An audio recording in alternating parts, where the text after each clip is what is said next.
सपा कांग्रेस का झंडा फूंकने पर अरपा यादव से नाराज भाजपा बिना भीड़ के प्रदर्शन करने पहुंची थी। अखिलेश ने तंज कसा था। सपा और कांग्रेस का झंडा जलाए जाने पर यूपी भाजपा नेतृत्व राज्य महिला आयोग की उपाध्यक्ष अरपा यादव और सदस्य रितु शाही से नाराज है। प्रदेश अध्यक्ष पंकज चौधरी और महामंत्री धर्मपाल सिंह ने किसी राजनीतिक दल का झंडा फूंकने और बिना पर्याप्त संख्या के प्रदर्शन पर नाराजगी जताई है।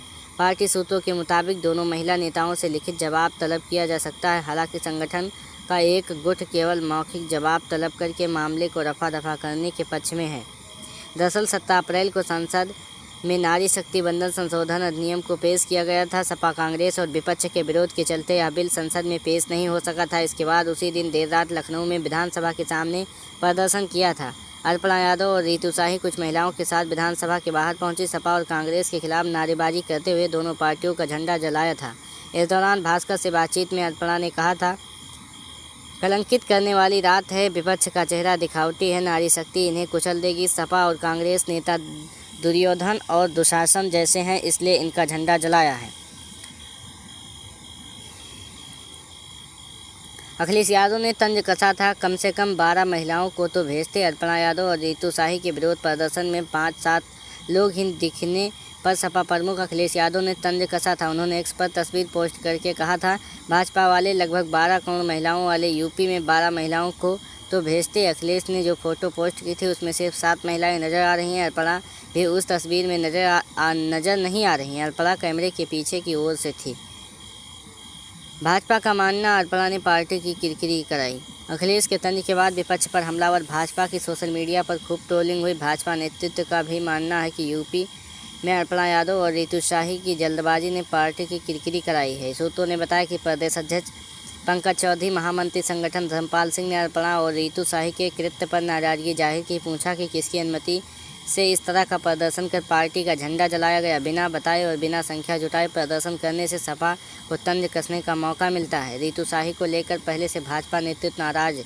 भाजपा में रितु शाही को लेकर पहले से काफ़ी विरोध है। उनके महिला आयोग का सदस्य बनाए जाने पर भी पार्टी के केंद्रीय नेतृत्व तक शिकायत की गई थी। सूत्रों के मुताबिक पार्टी के सक्रिय कार्यकर्ताओं को दरकिनार कर रितु शाही को आयोग में पद देने पर महिला आयोग नेताओं और पदाधिकारियों ने आपत्ति जताई थी।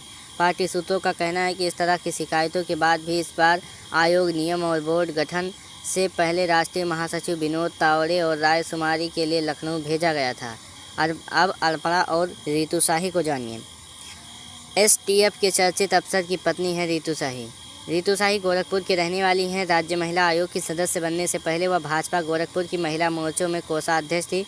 उनके पति धर्मेश कुमार शाही यूपी एसटीएफ में डिप्टी एसपी हैं। डीके शाही की गिनती इनकाउंटर स्पेशलिस्ट के रूप में होती है। मंगेश यादव के इनकाउंटर में उनका नाम सुर्खियों में आया था।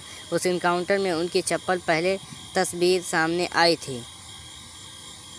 अरपा यादव के बारे में जानिए। अरपा यादव परिवार मूल रूप से उत्तराखंड का रहने वाला है। नाम अरपा बिष्ट था।